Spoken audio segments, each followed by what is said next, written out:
Thanks for coming to my channel. This is Midnight Moon Tarot and I'm Diana. This reading is for the astrological sign of Scorpio. Sun, Moon, Rising, Venus, Jupiter, or anywhere in your birth chart that Scorpio might appear. Also, if you're new to my channel, I'd like to take just a second and invite you to subscribe and click that little bell so that you're sure to be notified whenever I upload new content. Also, in the description box below, you'll find links to my social media, my Patreon, my PayPal, and links to some really cool things on Amazon I think you guys will like. Okay, so this reading is for July 26th through the 31st, 2020. Keeping in mind that all tarot readings are timeless, so whether you come across this reading right after I upload, a week, month, or even a year from now, if you feel drawn to watch it, most likely you will find a message for you within the reading. And if you feel like it doesn't completely resonate with you, keep in mind this is a generalized reading for the entire sun sign of Scorpio. But if you know your other planetary placements, like those I mentioned at the beginning of the intro, then you can listen to those signs as well for additional messages. Okay, so let's go ahead and calibrate these cards to the astrological sign of Scorpio, Sun, Moon, Rising, Venus, and Jupiter, and ask our angels, guides, and ancestors for any love messages for Scorpio for the week of July 26th through the 31st, 2020. Spirit, what love messages do you have for Scorpio? July 26th through the 31st. Spirit, what love messages do you have for Scorpio for July 26th through the 31st? Spirit, what love messages do you have for Scorpio July 26th through the 31st? Okay, now I'm going to divide these into 3 stacks here. And the card on the bottom of the deck, you'll see as soon as I do, it is the 8 of Swords. Yes, it was in reverse, but I don't read reversals. That's more of a modern thing that's been going on in the last couple of decades or so, probably back to the 40s, 50s, whatever. But I read in the more traditional, like Golden Dawn method, okay, and intuitively, and I channel spirit while I read these messages as well. Now, this 8 of Swords is about those prisons that we put ourselves in. These are mental prisons, phobias, fears that keep us from doing things that we really want to do, but you're just kind of scared to do it, which is not really typical of a Scorpio. But this, we're going to find out how this card's going to relate. But yeah, it's about those mental prisons. It can mean an actual prison if you're dealing with someone who is incarcerated. Yeah, and I know there's not supposed to be cell phones in prison, but if you are incarcerated, but yeah. Okay, so we're going to find out how this card is going to relate to you, and I'm going to show you when I lay out these cards how it's going to relate to different cards that come up in the reading. Now, the first row is for you. I do for those of you new here, I do 4 columns. The first column is for you, what you might have been dealing with in the recent past, what you're currently dealing with, and what's coming towards you. The second column is for your twin flame, soulmate, karmic partner, divine counterpart. This could be it's an ex that you still feel really connected to and you would love to reconcile with. This could be somebody you just met. However, it's generally the person that you're thinking of the most, the one that's on your mind when you wake up in the morning, and that last person you're thinking about when you go to sleep at night. The third column is for obstacles, challenges, fears, anxieties, blockages that are preventing us, what's blocking you from getting the result that you want. And let me put these 2 down. Okay. And the last column is about the outcome. Okay. So, let's see what this is. All right. Here we go. I did have the strength card that fell out. with it as well. Now I've laid out 2 cards in each of the 4 rows, and what's going to happen is I'm going to do this 2 more times for a grand total of 24 cards. So by the time we get to the end of the reading, we have a pretty good idea about what's going to be going on for this week.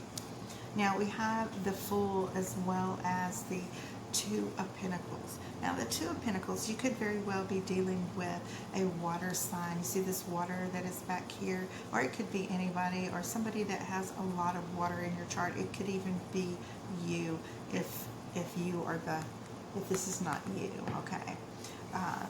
So, yeah. One of the people in this relationship is a little more self-focused. They might be narcissistic, they could be selfish, they could be self-centered. They seem to only care about what it is that they want and what it is they're focused on.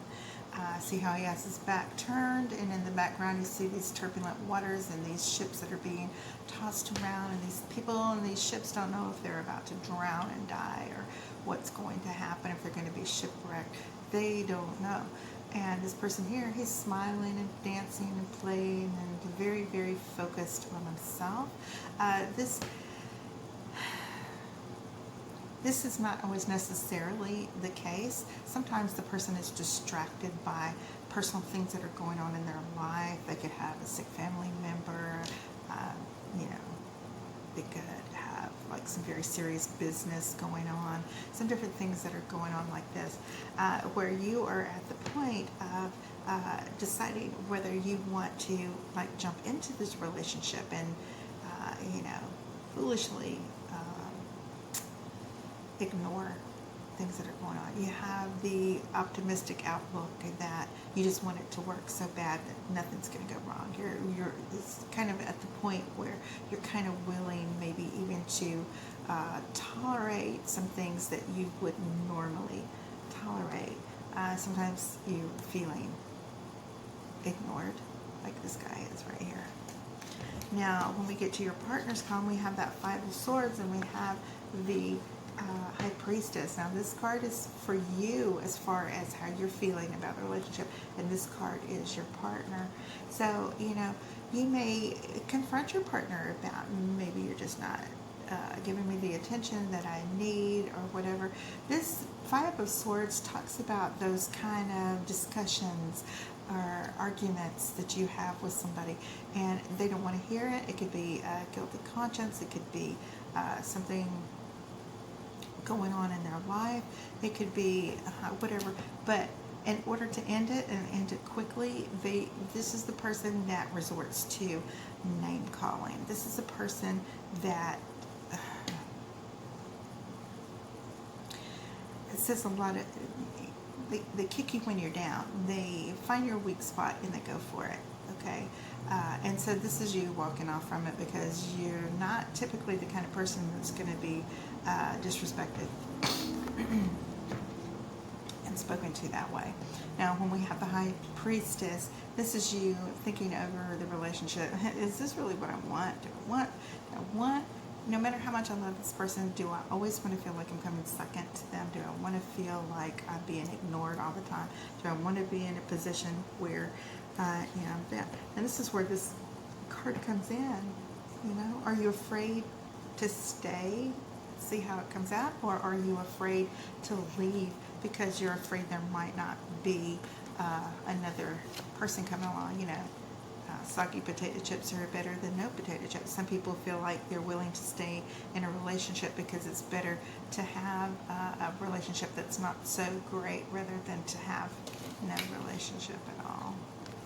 Okay, but if you do leave, that's where that growth begins. Now your obstacles and challenges, blockages, things like that.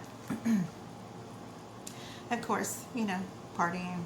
You may decide that you're going to go and do your own thing. It's called Don't Leave Miss Diana Alone Too Long, okay? Because I will go find something else to entertain me. And this is the type of feeling that you're going to have. It's going to be coming in pretty quick. So you feel like, you know, your partner's always got all these other things going on in their life, and you're basically thinking about finding other ways to entertain yourself. You've just reached that point. You're not going to just sit home and wait for your heart to break, okay? Have these hurt feelings, and then later on find out that you've been betrayed or whatever. This is where you're setting those boundaries with that person, maybe giving them a taste of their own medicine, letting them know, hey, if you are going to be going out all night long, well, don't expect me to just sit here and wait for you to come in. You know, this is you telling the fuck boys to fuck off. And I'm sorry, I don't normally cuss, but that's what this is about. Yeah, you're setting those boundaries. You don't want it. You don't want it. All right, and yeah, so you have the Strength card that fits in that. They're not expecting you to have that, but they forgot that even though, Scorpio, you're a water sign, you can be very passionate and romantic, you also have that sting, okay? Don't be afraid to use it when it's needed. Now you have the Judgment card as well as the Three of Wands in your next set of cards. Your partner has the Emperor as well as the Two of Swords. In your obstacles and challenges, you have the Five of Cups and the Queen of Wands. And in your outcome, you have that Seven of Swords and the Ace of Pentacles. Alrighty. So yeah, when you're like telling your partner this, of course, they want to reconcile. They want to resurrect this relationship. Even though you might not have broken up, they want to say, okay, we'll do better. We'll make our relationship new. And then here you are, waiting and waiting and waiting, and they're not doing it. They're not showing up for the things that you say. Talk is cheap, you know. They can say it all they want, but what you need are actually actions to show that they were serious about that. Why would they be holding on to you if they don't necessarily want to participate in the relationship or give you what you need?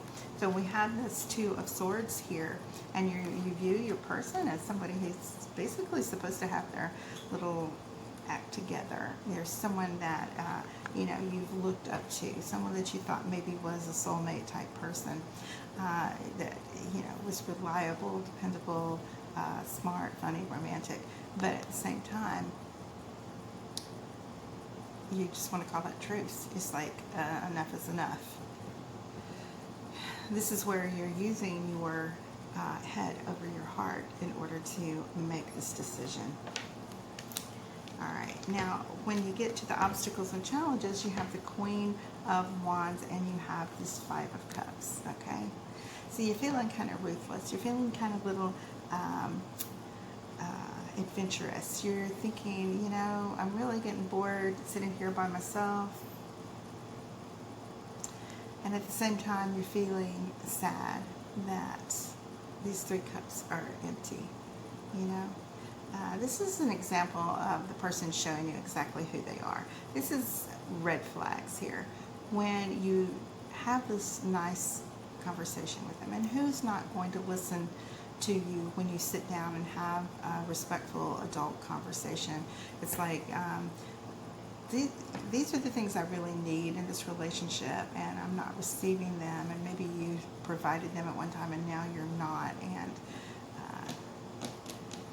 yeah, you're kind of hurting over that loss of affection and things that are there. You have these two cups that are behind you, which does say that, you know, possibly there is the potential that this could come about, that they could change.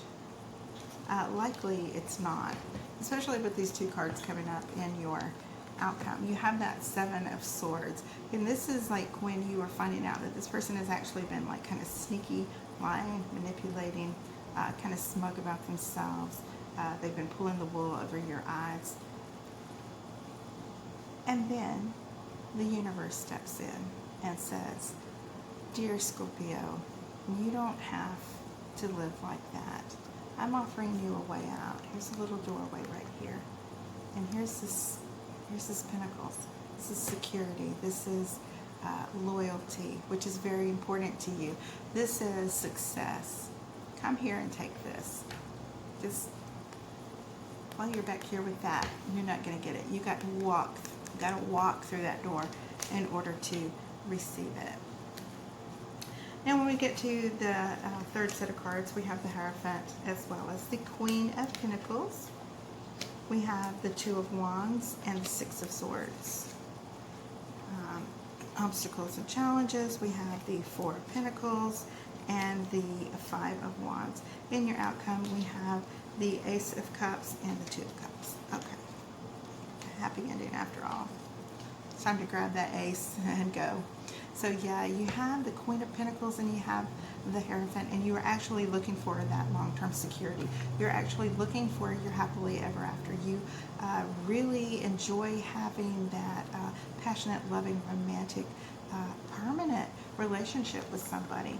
This is what you're focused on. This is what this is what one of your deepest feelings are about relationships, that you want to be committed and you want to be there. But don't be afraid. This is you walking away. Don't be afraid to leave and go where it's better. Don't be afraid to look forward to the future and imagine, exactly what it is that you want. That's the law of attraction working for you. When you focus on what you do want in a relationship, that's what that universe is going to present to you. That's what that Ace of Pentacles is about. That is, when it steps in and says, here, this is what you deserve. Obstacles and challenges. Holding on. Four of Pentacles. Holding on. He's holding those pentacles down with his feet. He's hanging on to with his thing, and it's one on his head because he's constantly thinking about it. Don't focus on that relationship anymore. It's going to cause you grief and turmoil and pettiness and arguing, and you're so much above that. And in your outcome, which comes after your Ace of Pentacles that you receive, you have this Ace of Cups as well as this Two of Cups, which tells me that there is new love that is coming for you. You have to let go of all of that garbage and all of that chaos and not set yourself up for heartbreak and failure. And when you do, and you accept that the universe has better for you, that's waiting for you, as soon as you do that, then you're going to find your soulmate companion, and there's going to be so much happiness in your life. There's going to be so much success and love in this particular relationship that's coming up for you that you're going to find that you're mostly just going to feel blessed. It's going to overflow into all areas of your life and make you a much calmer and happier person. Okay, Scorpio, so that is your reading for the week of July 26th through the 31st, 2020. And I just want to take a second and tell you guys thank you so much for all of your comments, likes, shares, subscribes. And for those of you who have very generously donated to my channel, thank you guys so much. I really appreciate that. It enables me to continue being here and making these videos and growing our little family and here on YouTube. All right, guys, I love you. I'll see you next week for your August reads, okay? Bye-bye. I love you.